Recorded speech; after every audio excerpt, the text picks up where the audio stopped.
Hello बच्चों, तो चलिए इस प्रश्न को पढ़ते हैं। 7 आदमियों की दैनिक मजदूरी रुपए में 12, 7, 15, 10, 17, 19 तथा 25 का चतुर्थक विचलन है। तो यहाँ पर देखो, चारों विकल्पों में से हमें सही विकल्प का चयन करना है। ठीक है, तो प्रश्न में आगे बढ़ने से पहले इस प्रश्न से संबंधित जो मुख्य उदाहरण है उसकी हम चर्चा कर लेते हैं।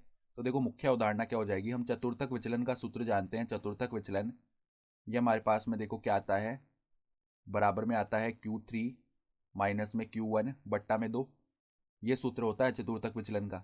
ठीक है, तो अब देखो यहाँ पर पहले Q1 और Q3 निकालना पड़ेगा। तो वो निकालने के लिए हम क्या करते हैं, पहले जो हमारे आंकड़े दिए हुए होते हैं ना, उनको हम सबसे पहले किस में व्यवस्थित करते हैं, आरोही क्रम में व्यवस्थित करते हैं। ठीक है, तो देखो आरोही क्रम लिख लेते हैं। इन आंकड़ों का आरोही क्रम अगर हम लिखना चाहें तो आरोही क्रम में क्या होता है, जो सबसे छोटा पद है वो सबसे पहले आता है। ठीक है, तो हमारे पास सबसे छोटा पद कौन सा है, 7 है, तो इसको सबसे पहले लिख दिया। फिर देखो 7 से बिल्कुल बड़ा कौन सा पद है, मतलब 7 से जस्ट अगला पद हमारे पास में 10 आ जाएगा। ठीक है, 10 के बाद क्या आ जाएगा हमारा, 12 आ जाएगा। 12 के बाद क्या आ जाएगा, 15 आ जाएगा। 15 के बाद आ जाएगा हमारा 17। 17 के बाद 19 और 19 के बाद 25। ये आ गए पद। तो देखो 7 आदमी थे ना, तो 1 2 3 4 5 6 7 ही आंकड़े हो गए। तो आरोही क्रम में लाने के बाद अगर हमें Q1 लिखना है तो देखो चतुर्थक विचलन के लिए कैसे लिखते हैं हम Q1। पहले हम देखो पहला पद है वो लेते हैं, यानी 7 आरोही क्रम में लिखने के बाद इसमें हम जोड़ देते हैं कौन सा पद, चौथा पद, यानी 1 2 3 4 चौथा पद हमारा 15 है ना।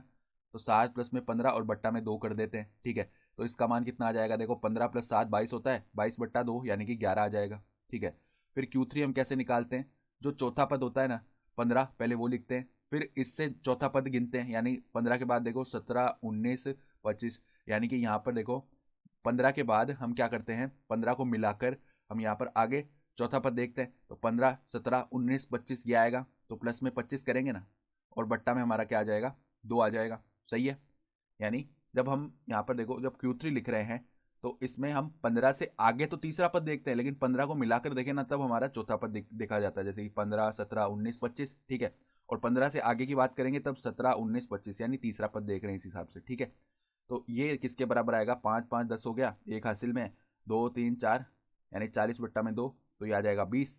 तो अब देखो चतुर्थक विचलन लिख लेते हैं। चतुर्थक विचलन बराबर में देखो हमारा किसके बराबर आएगा, Q3 माइनस Q1, यानी कि 20 माइनस में 11 बट्टा में 2।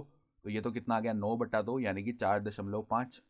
अर्थात विकल्प देखें तो विकल्प डी जो है 4.5 हमारा सही विकल्प आ जाएगा। तो आशा करता हूँ कि आपको ये प्रश्न समझ में आया होगा। धन्यवाद।